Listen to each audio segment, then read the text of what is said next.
Hello there, everyone. Today we have an awesome podcast lined up for you today. Today we are joined by the one and only IllevaSWTOR. So how are you doing today? I'm doing great, thank you. Thank you so much for coming on.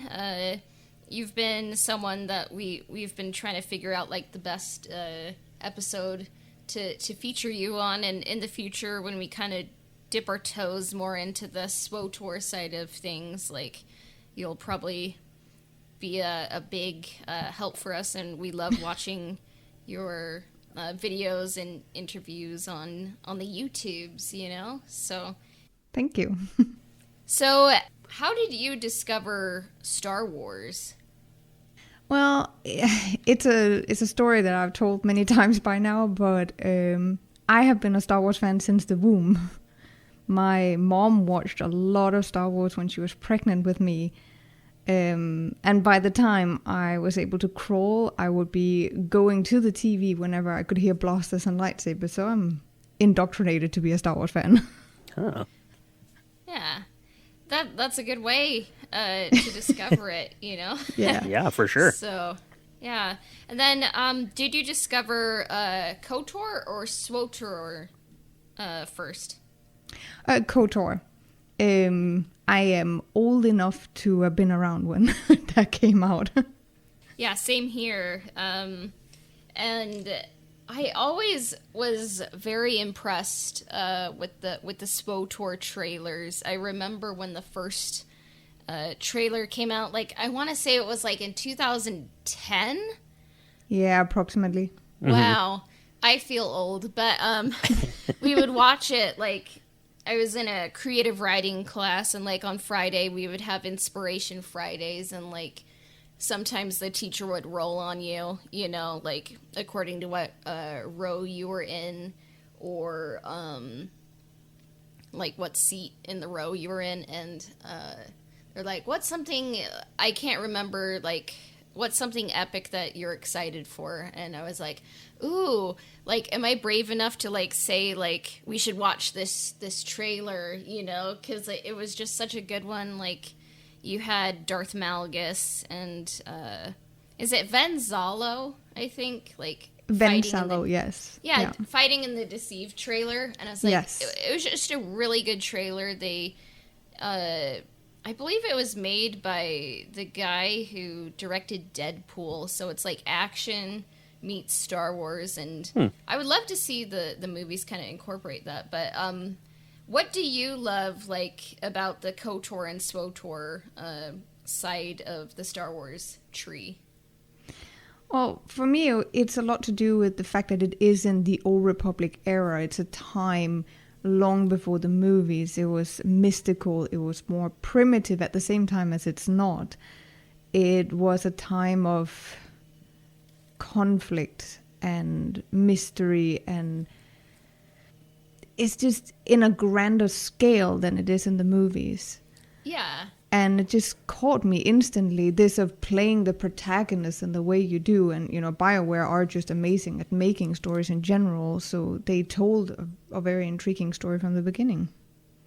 Yeah, so you said you have been playing SWTOR, like, for about, like, 10 years. Yeah. What makes, like... Why should we have already been playing SWTOR for 10 years? Like, can you pitch it to us, like, what we're missing out on? Well, for me, it is without a doubt the fact that you can create your own story as a Jedi, a bounty hunter, an Imperial agent of, you know, 007 and Star Wars. You have so many different aspects within the Star Wars universe that you can play in SWTOR. As well as it does, of course, continue on with the story of KOTOR, but way longer into the future. So it's not a direct link, it's just, it's part of the story, but so far away that it's not directly meshed together. Yeah. Mm-hmm. And it's like, that's what I like about the Old Republic, and I think it would be kind of even more pronounced in SWTOR, is like it's the Star Wars universe, but it's like a different point in the history. You don't have to always like point everything to the Skywalker family because you have the Shan clan, you know. So yes, a very, very strong bloodline. Yeah. And I don't know, it would be really cool to kind of see more High Republic, Old Republic, different time periods represented, rather than kind of like, I don't know, kind of connecting everything to like the original trilogy, in my view. But so you have a YouTube channel. Can you tell us about what you do? I actually have a little bit of everything. I stream on Twitch. I have a YouTube, social media, all of it. It is centered around SWTOR, about being helpful guides for people, useful information, and deep dive lore, which I am working very thoroughly on at the moment. Awesome.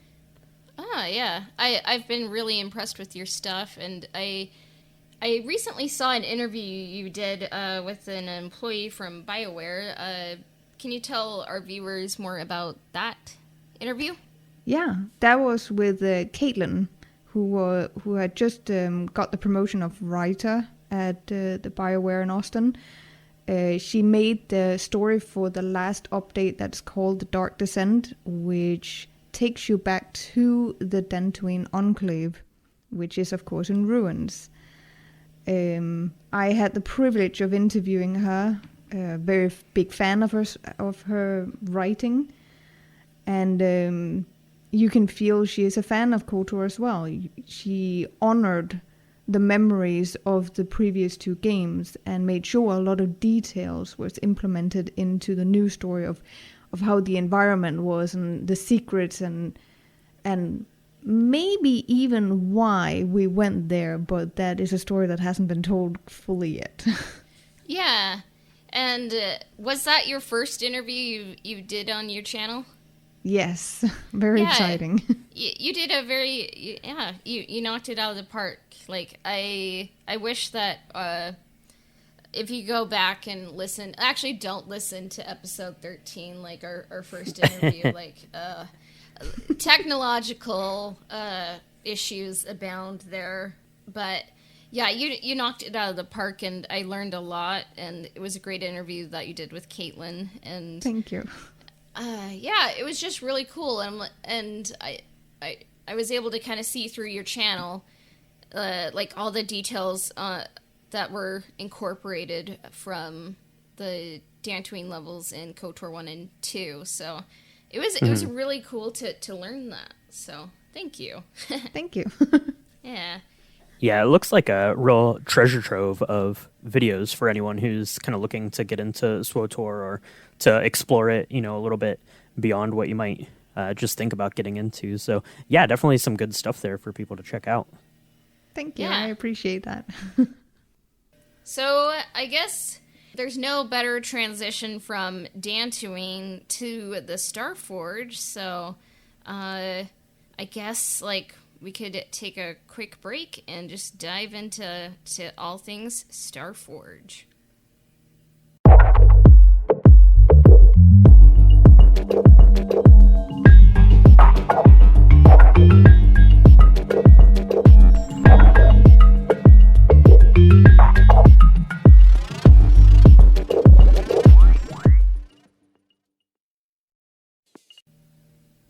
In order to get to the SWTOR universe, first we have to deal with the Starforge, right? And Knights of the Old Republic. So just to bring everyone up to speed, if you've been following along with us, Cassie and I have been doing kind of this film adaptation, kind of proposal thing, how we would envision kind of a Knights of the Old Republic movie going.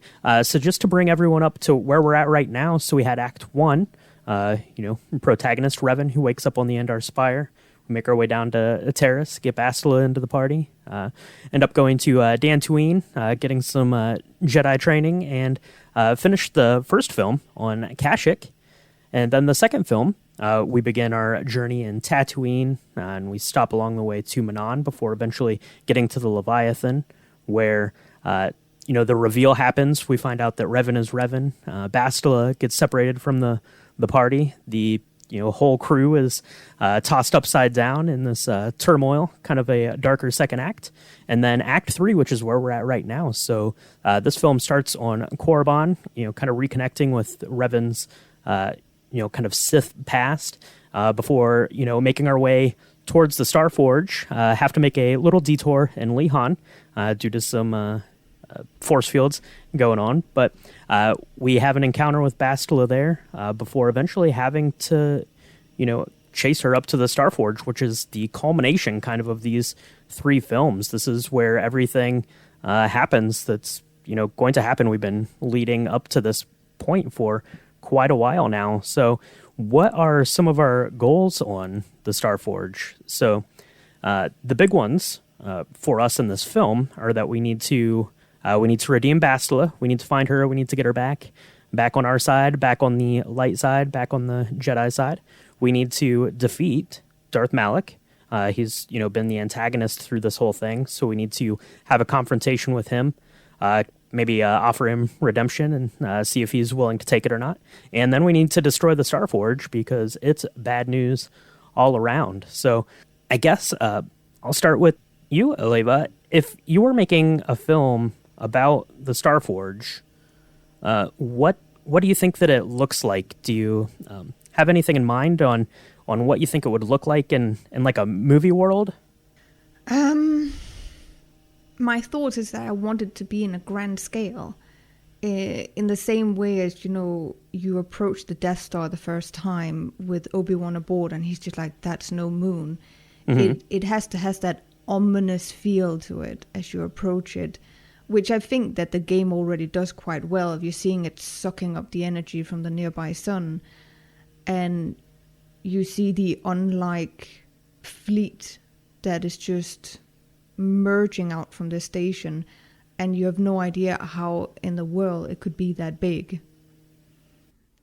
That is the most important, in my opinion, is that you get the grand scale of it, of how impossible this fight is going to feel. Yeah, and it's because we've probably seen it on our approach to Lihan, and you can most likely see it kind of hanging in the air. But yeah, just this huge grand scale. And at least in playing the game, to me, it looks like it's probably even, at least as big as the Death Star. But it has kind of this unique kind of like 6-sided pyramid triangle kind of shape. So it's going to look a little bit differently for sure. What about you, Cassia? Do you have any kind of ideas about, what the outside of the Starforge is going to look like? I kind of play around with this idea in my head, like making it not like silver, just so it doesn't automatically bring to mind comparisons of like the Death Star or Starkiller base, So it's just kind of a different kind of like, and like thinking about Lego sets, maybe it could be like bronze or gold plated or like metallic, like just kind of like a different look, and in my mind, like maybe you see like the silhouette of the Starforge earlier on in the movie, but like you would see the full Starforge in all of its glory, like kind of in the lead up to this battle. And yeah, that's what I think. So yeah, I think that it's going to look really really cool. As Illeva said, it's kind of sucking up the energy from the sun. So the way that I see it, kind of on approach, you have maybe it's kind of a similar shade as the Death Star, kind of that gray or kind of silver. But I think it would be interesting, since it's sucking up the power of the sun, if maybe it looked like like an iron that's getting pulled from a fire, like a blacksmith, right? And the tip of it is like bright, white hot, and then it kind of is blues out a little bit, and red and orange. So maybe like the bottom half looks like that, where it's absorbing all this heat and energy from the sun, and then tapers back off into this darker kind of steely gray kind of a color. But I think that there's some fun ways you could play with it to make it look a little bit visually just a little bit different than the Death Star. but, still kind of keeping that same, superstructure, space station kind of feel to it. So then as far as getting onto the Starforge, now in the game, there's some stuff that happens, right? So you get dropped off on the Starforge, you and your party. You fight roughly 10,000 battle droids, Sith soldiers, Dark Jedi. And you get some cutscenes with Malik and Bastila, and the gist of that is Malik saying, "Hey, Bastila, go deal with Revan." So that's what happens, right? So we eventually kind of run into Bastila, have a little bit of a fight, and depending on how you play the game, she's either going to come back onto your side or not.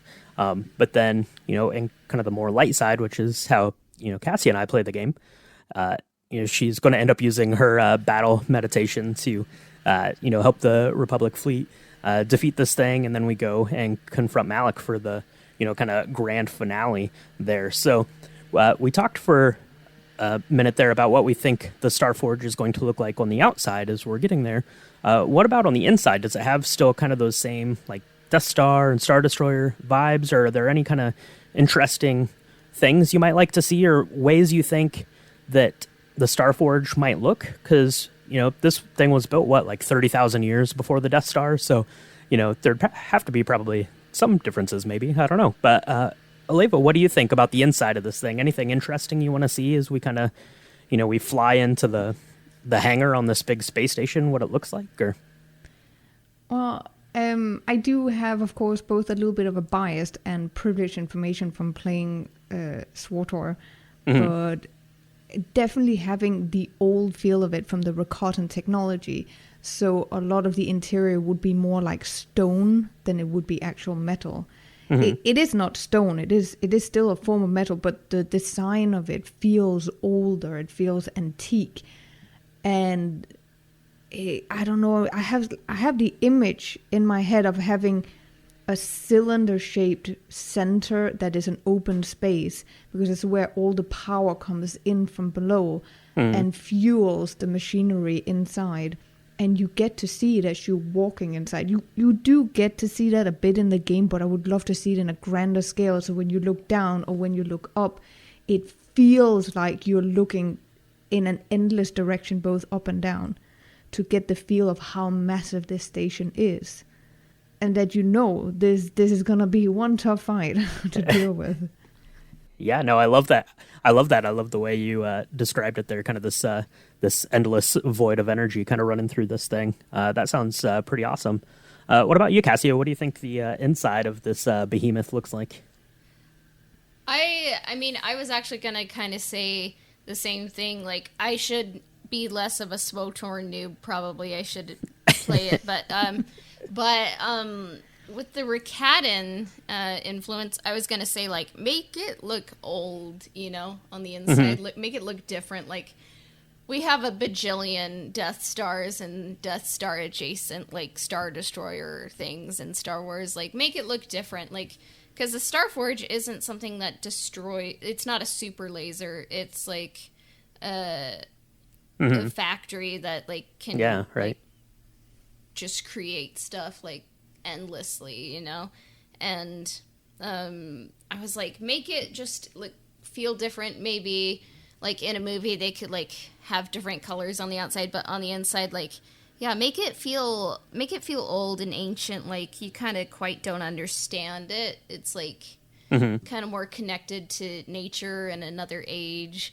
And I like that you kind of mention it kind of looks like stone on the interior, because I mean, there was a great Jake Bartok fan art of Knights of the Old Republic where it was kind of like medieval, and it kind of made me realize, like, this is kind of a medieval story, and, like, the Starforge is kind of like a grand castle, like a hidden grand castle, like, and Malik kind of hides in it, like, to protect himself, and I was like, oh, make it feel like a siege on a castle, and so, like, make it feel ancient and stone-like from another age.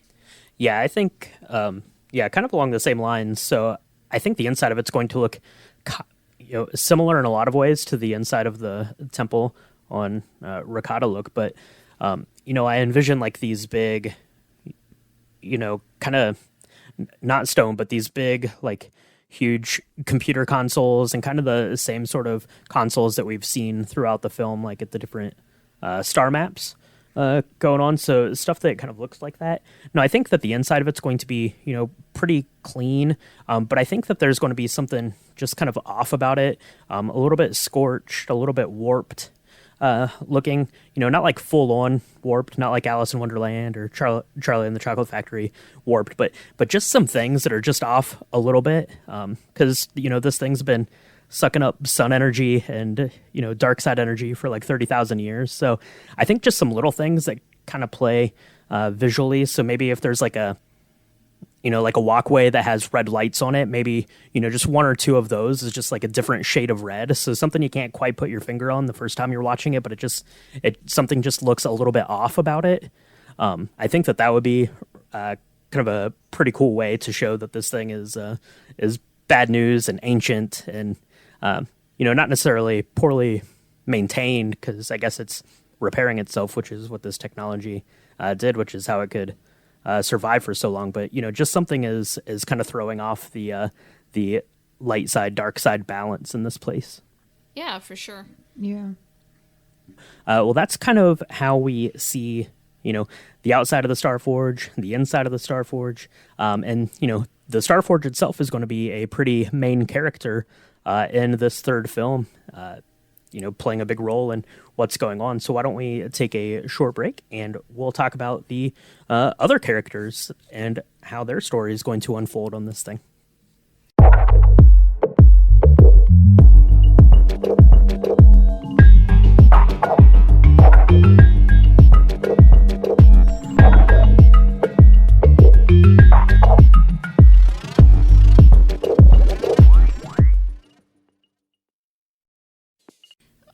All right, so Starforge. We have a Star War going on at the Starforge. Yeah.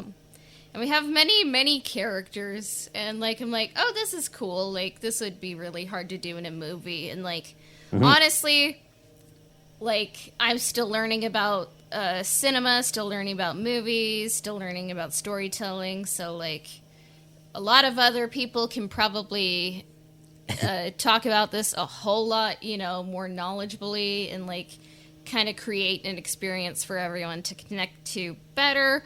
But yeah, we have a lot of characters. Who do you think everyone would be at this final battle? And how do you think they would get there? What about you, Illeva? Who do you think would be there?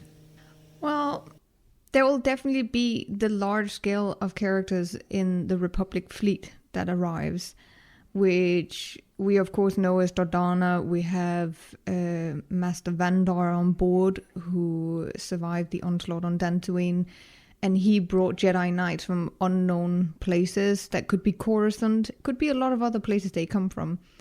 But we know there's going to be a lot of kind of faceless characters in this fleet, because we know a lot of them are going to die.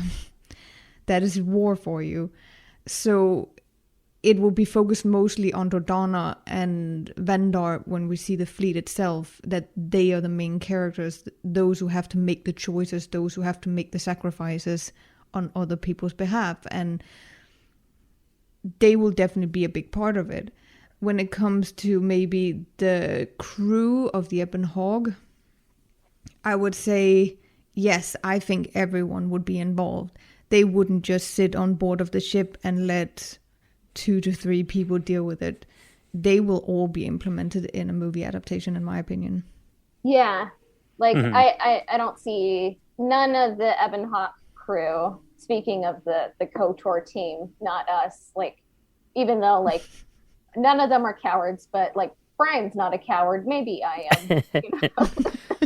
So no, I would stow away on the Ebon Hawk until this thing was over for sure. But the rest of the team would not. They would be in this battle for sure. So I guess how we get there is we leave from Lehan and get up there. I think there's a bit of a space battle, and I think the way that I'd kind of structured this is I'd have Mission and Zalbar and Canderous kind of off. I left them on Yavin 4 getting snacks while we went to go scout the thing out. So I think that they kind of meet us up in this War in the Stars we have going on our way. I think that that's a good look at seeing the Ebon Hawk in action and kind of everyone on board it as we're trying to get into the Starforge.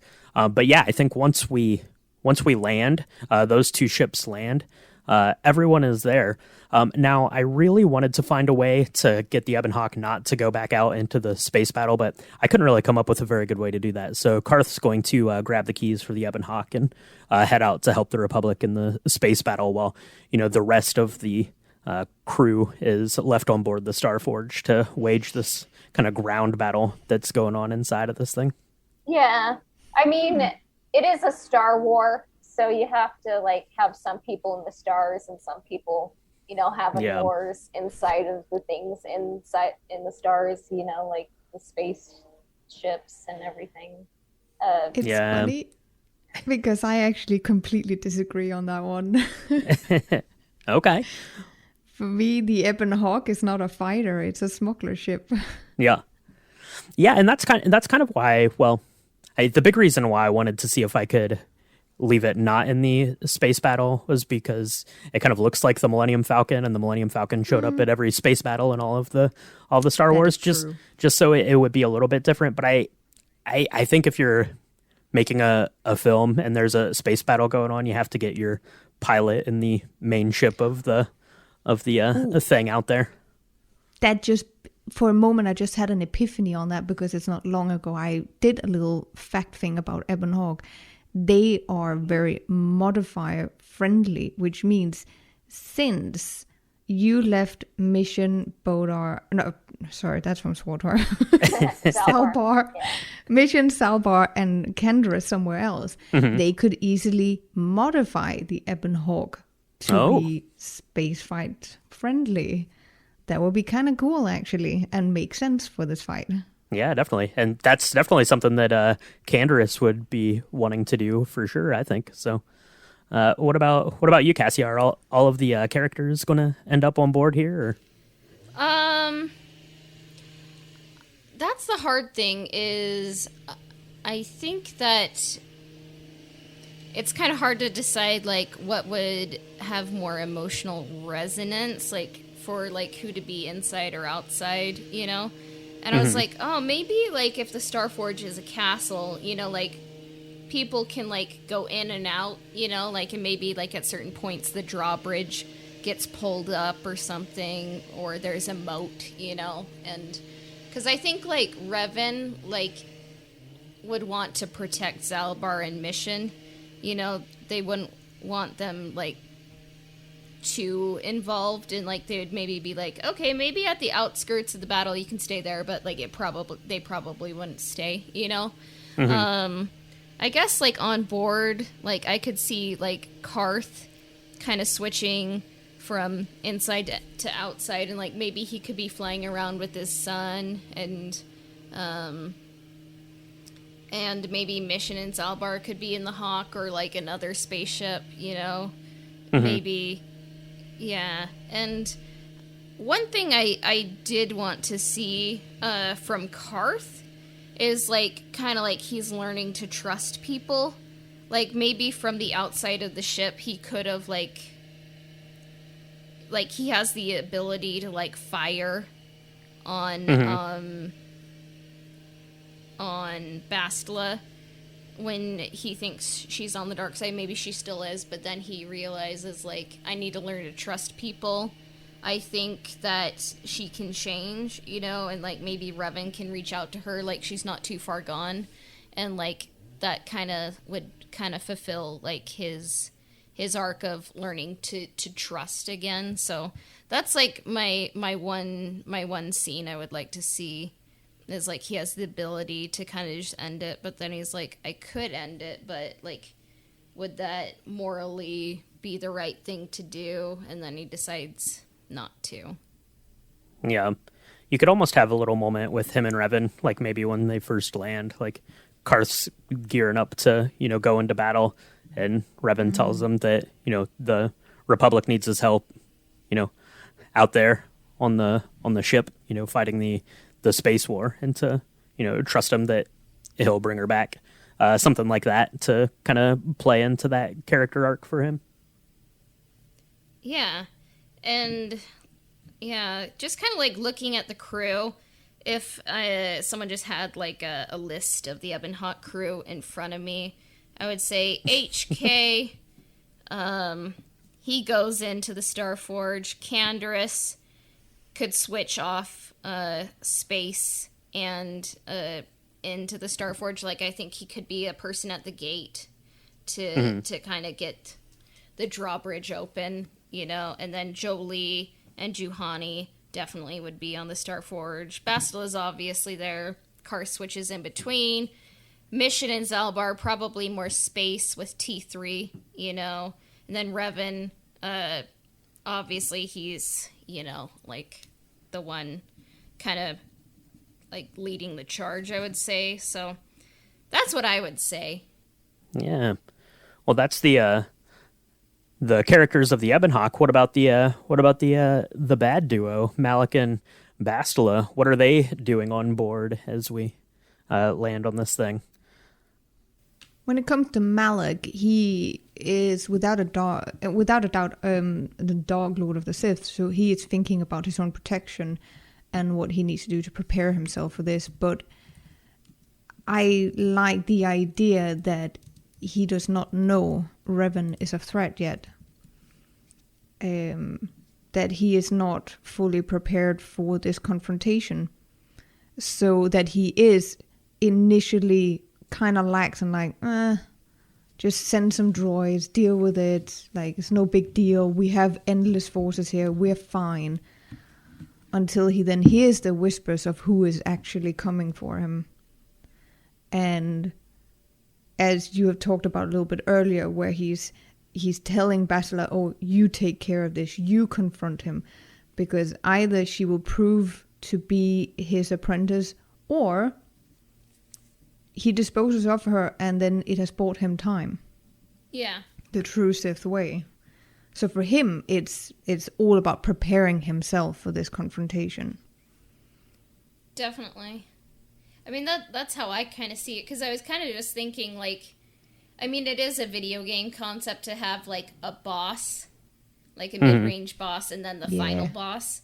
But I was like, Star Wars is about people. I believe that's a Matthew Stover quote, and I've just been hearing it in a lot of some of the podcasts I listen to, and I'm like, oh, it's about people. And I was like, what does it mean that Malik and Bastila are in different sections of the Starforge, and what is Malik trying to kind of make happen or ensure happen? Like, is it security? And I was like, you kind of like nailed it. I think like he's like, either Bastila's gonna work out or she's not. Like, she'll live or die. I don't really care. She's just the replacement goldfish, for my various Sith apprentices, and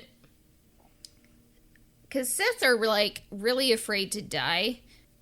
And I think Malik, he kind of, like, he defines himself, like, according to Revan, he's trying to subvert him, or he's in his shadow. And I think he's just trying to, like, not have to face Revan, and like maybe Bastila takes care of him, maybe the other Sith on the Starforge do. He's just trying to protect himself for as long as possible, I think. Yeah, I think he wants to prove his fears wrong. This of either being in Revan's shadow or not being as good as Revan, not being as strong as him. He wants to prove it wrong, and by doing that, it's easier to weaken him first. Yeah. Mm-hmm. Yeah. Yeah, and I think Bastila would kind of sell herself on being able to go stop him, just to kind of get one up on Malik, because she's not going to confront Revan to defeat him and end him. She's going to confront him to have him join her so they can overthrow Malik and take over this giant super weapon. So yeah, I think there's a little bit of yeah, definitely Malik, trying to maintain his power and, keep from being defeated. But there's a little bit of Bastila doing a little bit of, negotiating for her own goals there, too. Yeah, because at this point, I don't really think Bastila is loyal to the Sith. I think she's just more angry at the Jedi and, like, feels like she can't go back because she kind of fell to the dark side or kind of messed around with the dark side, wasn't in a good place. So I think it's more just like she's just mad at the Jedi, and like maybe at this point she thinks she can kill Revan. Maybe she does try to do that, Maybe that would be awkward in a movie, and it's like sort of a romance and like one of them is down to kill the other, but yeah, but yeah, with Bastila, like, because I think like I don't. Where do you guys think like Bastila's headspace would be, kind of dueling Revan? So I actually not that long ago watched The Last Jedi and Rise of Skywalker, which I admittedly is not my favorite movies. I watched them for research purposes. But funny enough, I see a lot of similarities to the connection between Kylo Ren and Rey and what we see between Bastila and Revan. There is this strong connection, and that she's feeling so hopeless that it's easier to just give in because it's way tougher to realize that you failed. Yeah. That she's not as strong as all of the masters always made it out to be, that she is also, she's a human and she's weak, and it's not easy to acknowledge. So I think that's where her headspace is having to face it. And by going up against Revan, either she will prove herself stronger or he will do what he must do. Either way, it's not her choice, and that might be easier for her. Yeah, excellent points. Yeah, that's a good point. I think her kind of headspace in this, kind of tail section of the film, she's just going to be kind of, disenfranchised by the Jedi, but at the same time, she's not really fully on board with the Sith, so she's just kind of adrift, I guess, in the Force right now. Super powerful, but doesn't really have a strong allegiance one way or the other, so that's kind of her motivation for, connecting with Revan and trying to, get him to, come with her, in this situation. Yeah, because I think, like, that's kind of why, like, she does kind of, like, flirt with the dark side and be like, I'll be the best dark side person, and, like, in an adaptation, I would kind of want to see, like, Bastila do some, like, questionable stuff. So it's kind of like up in the air, but I mean, you kind of see it in the game, like when she's defeated, she's like, please just end me, like you kind of see some regret there. So it's like, I think it's more she's just like, kind of been used, by the council and is hurt. And like, she kind of put herself on a very thin pedestal, I would say, and it's like if you screw up, like that's all she could really see, so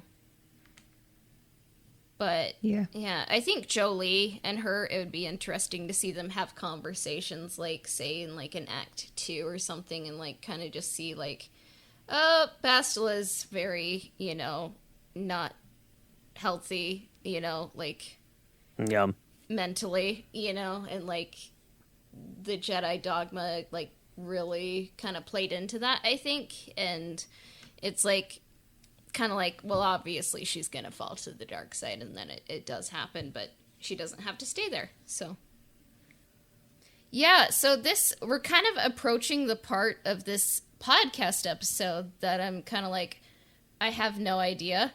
Okay. So I did have plans to rewatch Return of the Jedi, but like life was like, we're going to ensure that does not happen, So what I love about Return of the Jedi, you know, like from the times I watched it years ago, you know, I watched it a couple times in my life, is like you have the human drama with Luke and Vader. It's a personal story. And then you have the space battle, kind of like the political story, like on the outside, kind of the grand finale. So you have like personal sides to things, and then kind of like the grand space opera of it all. So like with KOTOR, like would you kind of want to embrace the Return of the Jedi parallels, or would you kind of be like, let's kind of like chart our own course, or kind of like a middle way? I'm all for an original story. I think that is the best in story writing ever, is if you can create an original story. However, Return of the Jedi is one of my favorite movies, and I think you should totally embrace the parallels. Yeah. I mean, because it is Star Wars, and like KOTOR was kind of made to be like an homage to the original trilogy.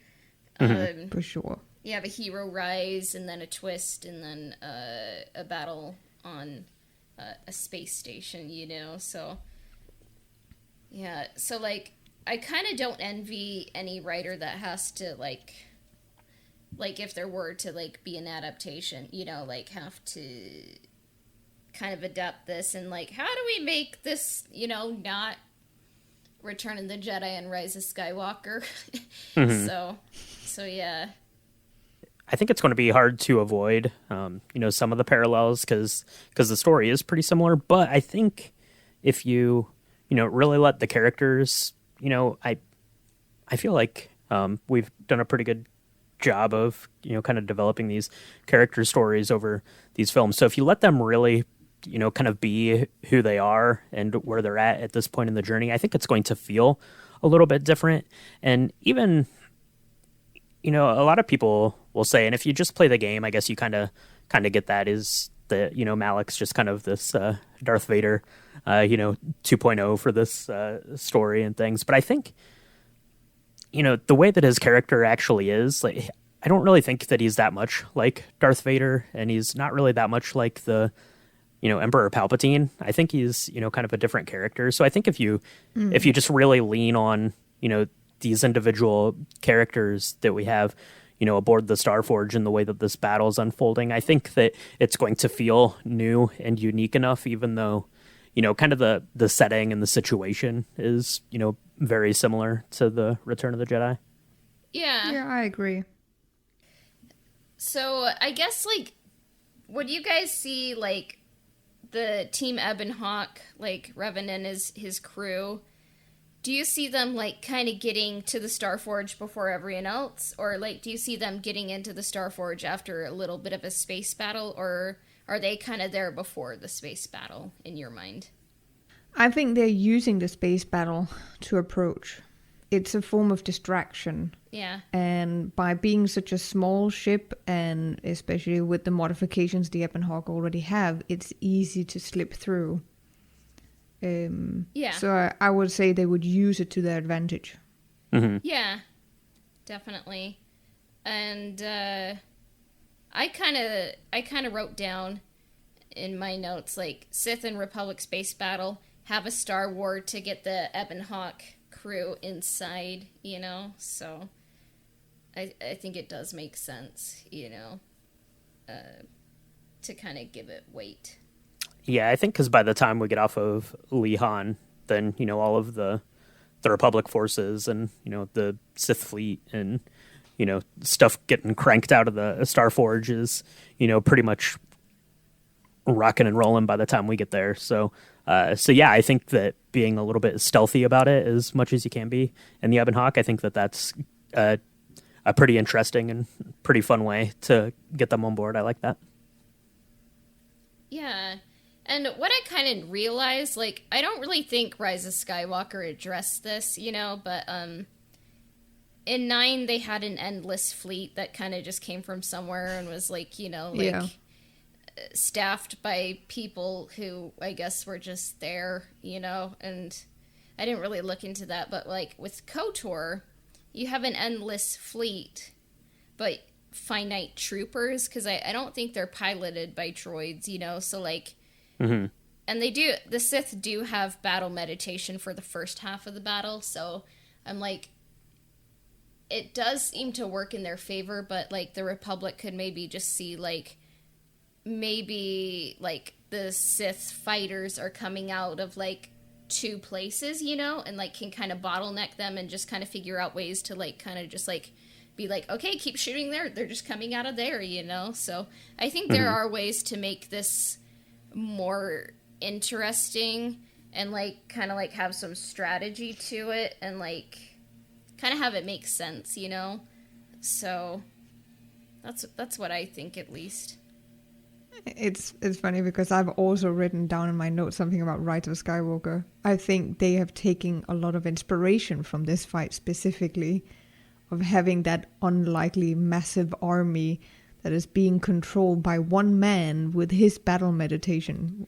Yeah. Because if some people didn't know, that is what Palpatine also was able to do. That's why in Return of the Jedi that everyone just gave up fighting, because he didn't control it anymore. And the same here as well. When he was destroyed, everything just let up.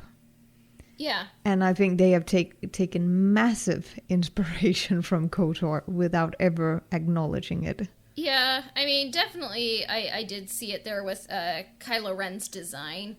Like, when I just saw a picture of Kylo Ren for the first time, I'm like, that's Revan, isn't it? And then it's like the Knights of Ren, I'm like, Yeah. suspicious. But and then like with like Kylo Ren and Rey, like having a Force bond and being a Force dyad, I'm like, yeah,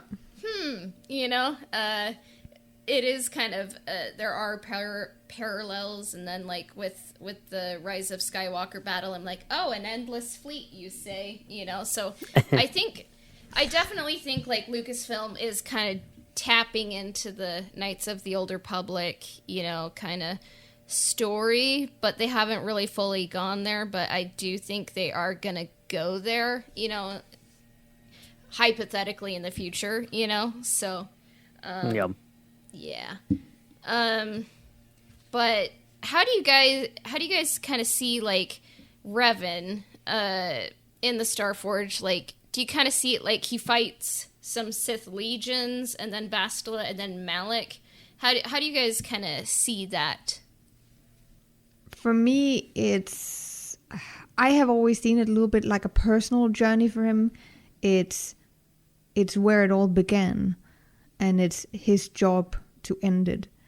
He might have the support of his fellows from the Ebon Hawk, but when it really comes down to it, it's his fight. It's him against the Legion. It's him against Bastila. He brought her into this, and it is definitely against his former apprentice. And I think this of having the ambiguous nature of is he dark or light here is an important factor to have in on it.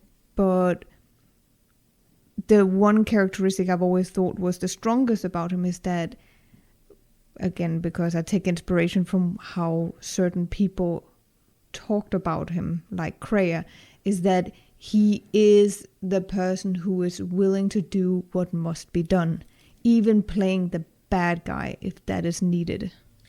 Yeah, definitely. Yeah, I kind of see him, making this journey kind of on his own, but kind of with everyone else as they're, going through the various Sith legions and the battle droids and that kind of thing.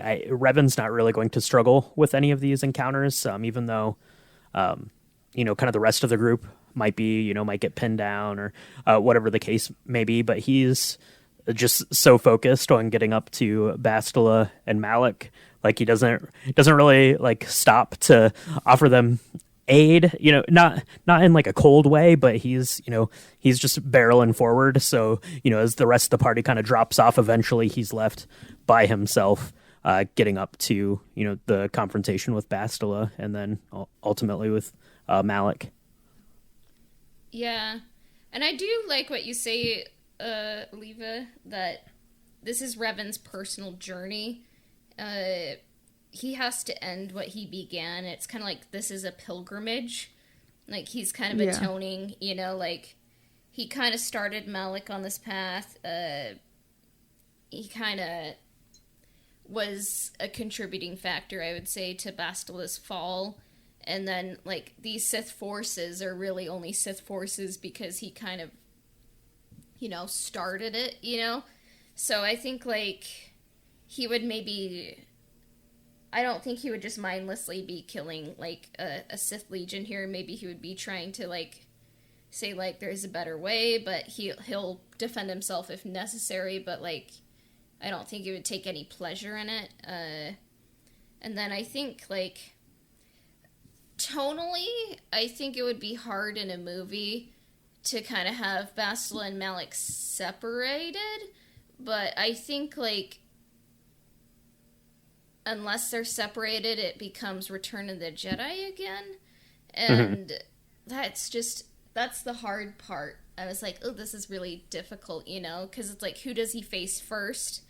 But then I was like, you kind of have the human moment, like, with Bastila, and, like, it's kind of like what Brian and I talked about in our ring theory episode. It's like, this is the relationship that kind of, like, they have both saved each other when they each fall to the dark side at different times, but then, like, I think their bond, like, kind of saves the day there. It's not Jedi dogma, And then, like, it's kind of like, in my view, like, Bastila kind of has the spiritual side of the victory, like, kind of connecting with the Force, like, battle meditation, probably in the purest sense, because I think she would kind of see the light side and the dark side and kind of, like, decide, like, who she's going to be, and, like, kind of move forward and kind of become the person she's meant to be, and kind of not unlock the Avatar state, but, like, the battle meditation ultimate, party mix or something. And then I think Revan would kind of have the physical victory of, like, facing Malik. And it's like, I think, like, he does offer an olive branch to Malik, but Malik at this point, like, he's just not taking it. Like, I do think, like, at the end, like, Malik does have, like, self-awareness, but I think he just realizes, like, he's not able to kind of fully redeem himself in the end, but I think he faces the end well. But then he kind of tells, like, Revan, like, is it savior, conqueror, hero, villain, or is it hero, villain, savior, conqueror? But he says, like, you're forever going to stand alone. In the end, you are nothing. And I just think that's, like, the greatest quote from Malik, like, I guess, how do you guys see Revan versus Bastila, Revan versus Malik? I will keep them separate to begin with.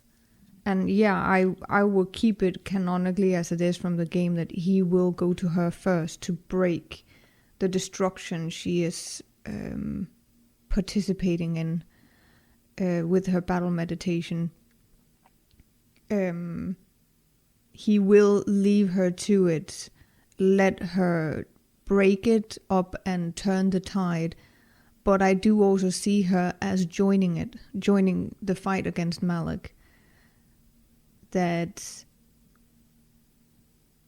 it's like their bond is what will make them stronger and what is needed basically to defeat Malik. Not as in showing that Revan is weak and he needs to have two against one, but because it's a fight against it's a fight between ideals.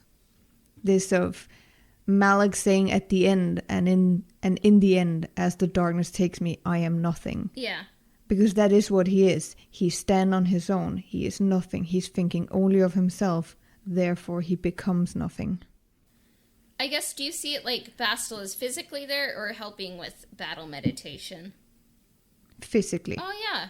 I guess, like, it's kind of like Rise of Skywalker, where it's like the whole trilogy is kind of like leading up to like Ben and Rey like teaming up, but then they kind of just chuck Ben, you know, down a chasm, and then it which I thought was stupid. And I was like, maybe like if you're gonna like hype up a Force dyad, like have them fight together and like make it critical that they're, you know, a dyad, you know. So I'm like, I could see that does kind of make sense if they're a Force bond, you know, to like have them fight together, like. So like I do like that idea, like whether like she's physically there or like kind of like helping with battle meditation, like kind of like hype that up, the connection, because Revan isn't alone, I don't think. Like he has a force bond dyad, whatever we're calling it now. Both terms are acceptable, I suppose.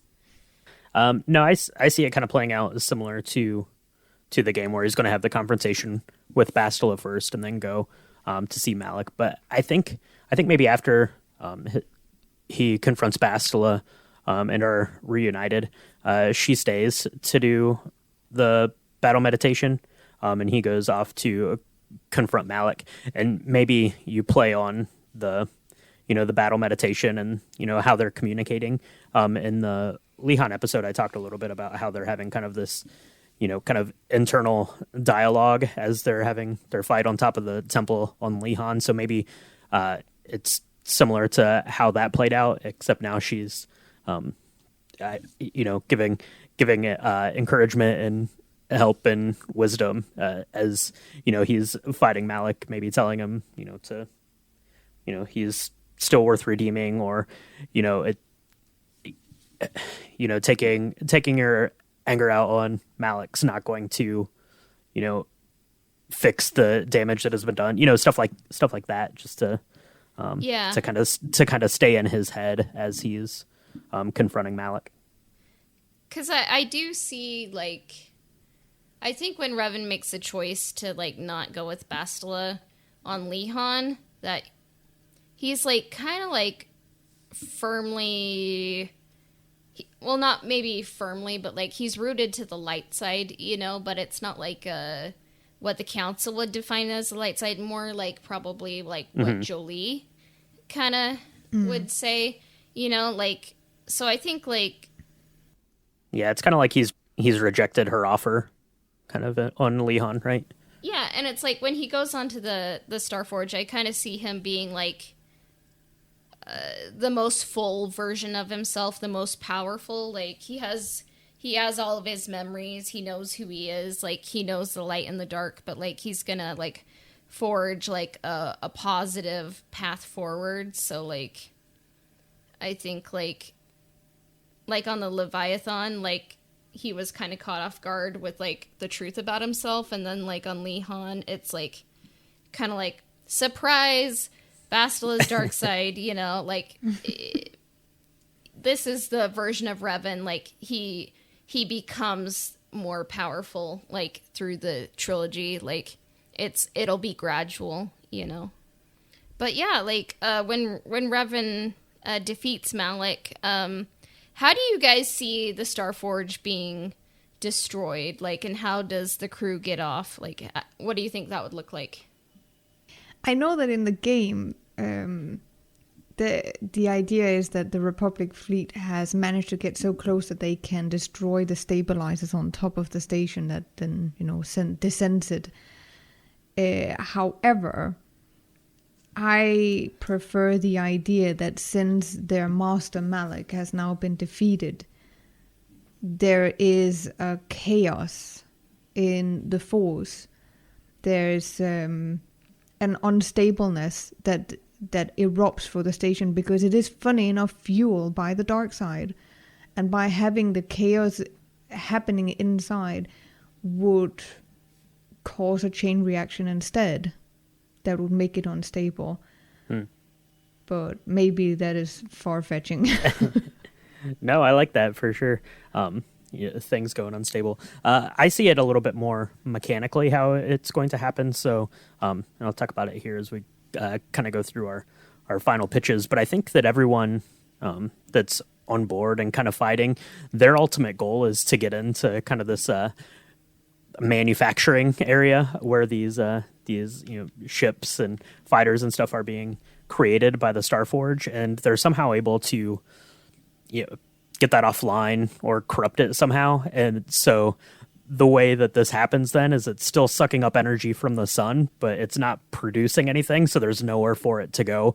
So it's just absorbing more and more energy until it kind of just self-destructs on itself just from this massive amount of energy with doesn't have anywhere to put it.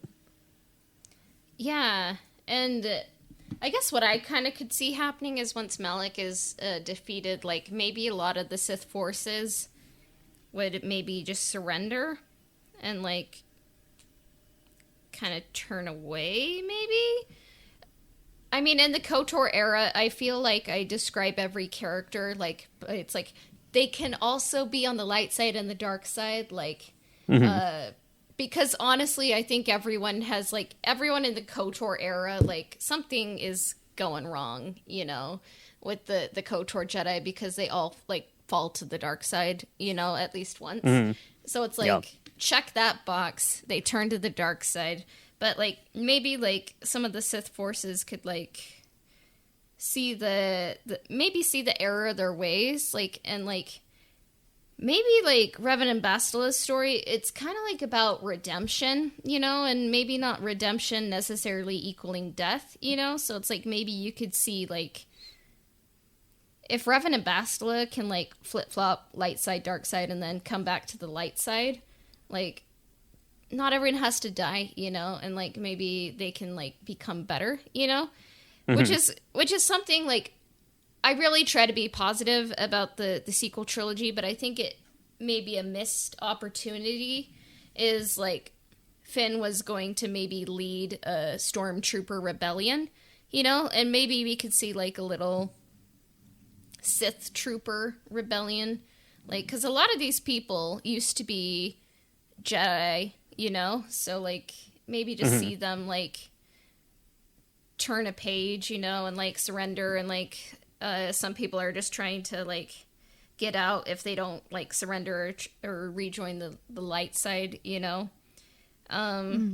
what I kind of see is, like, maybe someone on the inside shifts, like, some gravity setting, like, so the Starforge sinks into the sun, so rather than having another explosion, it's kind of like it sinks into the sun, and, like, maybe you could see, like, Malik as he kind of dies, like, is just kind of like everything goes bright, and, like, he's just kind of consumed by the light, and I'm like, ooh, that could be poetic, like, in the face of the light, the sun, like, he's nothing, and then on the outside, maybe they could hit the gravity filter too. So, like, I'm just trying to, like, avoid another explosion, and maybe just have it sink into the sun. So that's what I see. And then, like, just the Ebon Hawk crew gets out in the nick of time, and they fly away and just kind of see, like, the ruins dying. But maybe that would make, I don't know if SWTOR is necessarily canon right now, but, like, no. Yeah. Maybe that would prohibit, like, other stories with the Starforge in the future. But I don't know. Well, it would. Okay. Then we don't have to do that. In one of the Darth Bane books, it is specifically described as he's going to Rakata Prime or Lehon, and that there's remnants of the Starforce that's now created a ring around the planet. Huh. So it would, if you want to keep the continuity, at least there has to be something that survives. Okay, maybe it doesn't sink into the sun, but like maybe the sun kind of like burns away some of the evil in the Starforge, and like the shell remains, you know, for people to discover in the future. So, oh, there you go. Yeah. I guess like talking about characters, like through the Starforge section of this story, like who do you think changes the most, would you say? That's a good question. In theory, the easy answer would be Bastila. Yeah. Mm-hmm. Because she goes from being one to the other to maybe a third. So possibly her. Although Revan goes through the same kind of transformation as well, of having the knowledge of who he was to all of a sudden having to deal with the past that he can't remember, and what is he going to do with that betrayal. So as a whole, they're probably the ones that changes the most. Yeah, definitely. Yeah, definitely those two, right? Bastila has to get redeemed, and Revan has to be the one that redeems her. I guess you could say that Karth's kind of, you know, the culmination of his story, where he's, you know, putting his trust in Revan to rescue Bastila, you know, this woman that he's been kind of, you know, been trying to protect throughout this whole thing. Like he's kind of giving over that responsibility to Revan in this moment. So maybe him too, but yeah, probably Bastila and Revan the most, and then Karth a little bit. Yeah, I think the easy answer is Bastila. And then, like, I would actually maybe tie Revan with Karth, because, like, this is kind of like we kind of see, like, the result of the equation of what Revan is on the Starforge, just kind of, like, throughout the whole series of KOTOR. But, like, for me, like, this is a big... If I could, like, incorporate that moment of, like, Karth learning to trust...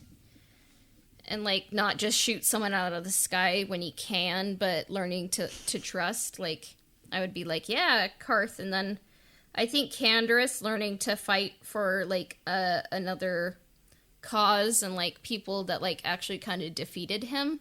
And, like, maybe he could, like, convince some Mandalorians to come fight for him. You know, like, I don't think anyone would be like, I don't think we need more Mandalorians, you know? Then it's like, it kind of ends the Mandalorian War, you know? I think if you kind of have some Mandalorians involved. And then maybe, like, Juhani could, like, redeem Balea. She could redeem her and, like, kind of give them a moment. Like, I kind of see them as the B romance, you know, like, on the side, you know? And kind of give Juhani something to do, like, on top of everything she has going on in Act 3, because we like to incorporate her, you know, throughout the trilogy, give her something to do. And then Malik, I think, kind of goes through a little bit of a change, but in a way he kind of stays the same. He's kind of like I don't know, I think he gains more self-awareness, and there's more going on mentally with Malik than not, in my mind. I think he's, you know, given the opportunity to change, and he just doesn't take it. So I guess that's kind of the his arc there at the very end. Because I think when they were writing KOTOR, they're like, just make him Darth Vader somehow, you know. It's like, oh, metal jaw, you know, job completed. But I think there is more depth to Malik than I think maybe was realized in KOTOR. And I think as we kind of go through the podcast and, like, kind of go through Malik's character, I'm like, oh, there really is a lot more to him than I think a lot of fans and maybe people realize, you know? So it's like, I think you could bring those out, but, like, not everyone has to be a cackling evil villain, you know? And, like, not everyone gets redeemed. So I think it's almost like a stronger choice to, like, give Malik some self-awareness, but he doesn't become better at the end. But so yeah, I think we kind of pitched our Starforge, what we would all want to see in the Starforge, but I guess Illeva, like, what would be the most important aspect or aspects to get right? What would you most like to see in if the Starforge was brought to the silver screen? That's a big question. Yeah. Well, I might have to add here that personally, I don't want to see this as a movie. Yeah, that's fine. Because I don't think they could ever, they could never live up to what we already have in our heads. So when that is said, the most important thing about the Starforge for me in an adaptation in a movie is to get the sense of the grand scale. It's that it's supposed to be bigger. It's supposed to be more ominous. It's supposed to be more dangerous than you've ever even imagined from the Death Star. Because that is what a lot of newer fans will compare it to. And it has to be even more than that because it's from a more ancient time. And I think that's an important aspect to it. The fact that it is fueled by the dark side itself. It would be cool to kind of see, like, the dark side, if it's kind of imbued into a complex like that, like, how would that impact the battle? Like, yeah. That would be interesting to see, you know? Mm-hmm. So. Yeah, because otherwise it just becomes another big super weapon that you've seen a million times before. Yeah. It has to be something more. It has to be scarier. Yeah. Mm-hmm. That would be cool. Yeah, so a couple of the things that I would want to see here on the Starforge. We talked about how kind of everyone's going to get there and everyone's going to start fighting, but I think that maybe the confrontation with Bastila happens on like kind of like this observation deck, which is at like the tip of the Starforge, like on the very, very top of it. We kind of walk into the room and Basila's standing there with her back to us at a control terminal, and she kind of hits this button, and then all of these. So imagine like Snoke's throne room with all of the red curtains, but instead of that, it's just huge like floor to ceiling windows that just open up, and you see like the big battle going on out front. And she says something about, how all of this could have been ours. And then the lightsabers come on. They have this big epic lightsaber duel, but it's in front of these huge 50-foot tall windows with the space battle going on behind them. I think that would be really cool and look pretty great. The other thing that I think would be that I would like to see is the confrontation with Malik. I think he's on kind of like a control deck kind of thing, which is more in the like middle, I guess, of the Starforge, but it has kind of an observation window there too. But on like the inside of the room, it overlooks this big, huge, empty like production area, and you just see these, the Sith fleet like being pieced together, like in the middle of this kind of overlook from where he's hanging out. Yeah, great visuals. Like, I'm like, darn it, I want to see this, but and yeah, I can definitely understand like some fans not wanting an adaptation, and also like some fans wanting an adaptation. Like, I mean, if it were to be adapted, you would kind of want it to be done, like do the game justice, and Mm-hmm. That's more easily said than done, I think. But I think if we can kind of just keep like this section about the characters and the story, and like kind of see like the changes the characters have made throughout the trilogy, and keep it about the human emotions, like kind of seeing like the change that Revan has gone through, like the personal journey, the self-knowledge he's gained, that would be incredible. And like just like kind of like seeing the depths, you know, that like Bastila has kind of gone through, you know, like because it's kind of like all over, and like for maybe some people it would be too abrupt, but like honestly, I think if you're paying attention throughout the game, you're like, well, she's gonna fall to the dark side. She just doesn't know it yet, you know? And like kind of like give Karth a big arc, you know? Because I think sometimes people forget about him, but I'm like, he's part of the trio, you know? You gotta incorporate him.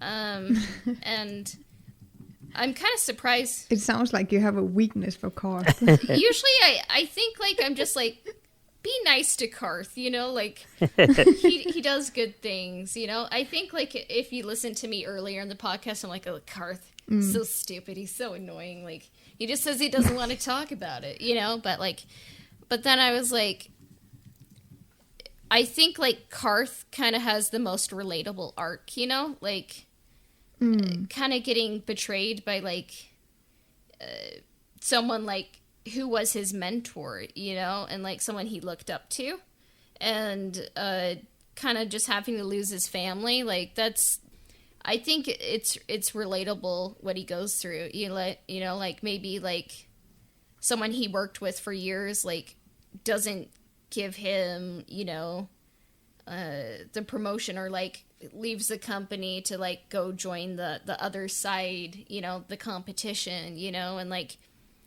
maybe it's like he lost like if this were real world, you know, like losing his family, you know, in a car accident, you know. So like so I don't know, like I'm just like, be nice, like in my mind, like I don't know if I really have I don't know, I just tried to like incorporate Karth more into it, because like I'm like looking at the story, if someone had to tell me like who the trio of the KOTOR story is, I would be like, well, it seems like it's Revan, Karth, and Bastila, you know, so you kind of don't want to shortchange any of them, so. Yeah. I like the idea that you were saying, Brian, with the open area of where Bastila is and so on. I like that idea. But there's one thing that I would love to see if it was adapted, and it's actually kind of what you saw in The Mandalorian, and you also see it a bit in The Last Jedi, the cinematography of the showdown. You see the two characters far away from each other, like in a Western movie, and there doesn't need to be talked a lot like there is in the game. Their confrontation should be more. It's about the details. You see the goosebumps on their arms. You see the color of their eyes as their pupils dilate. You see the sweat that's forming on the forehead. All of those little details to make it intense without a lot of words, I think would be beautiful for that scene. Yeah, less talky probably than a video game. So yeah, it'll be interesting to see like Unreal Cinema's adaptation of this section, like how they do it, you know. It'd be really cool to see how they do it. So yeah, because like at the end of the day, it's about these characters and how they've changed or how they've stayed the same. So maybe I should have just watched Return of the Jedi, you know. And like, you should always just watch Return of the Jedi. That's true. Yeah, it should always constantly be on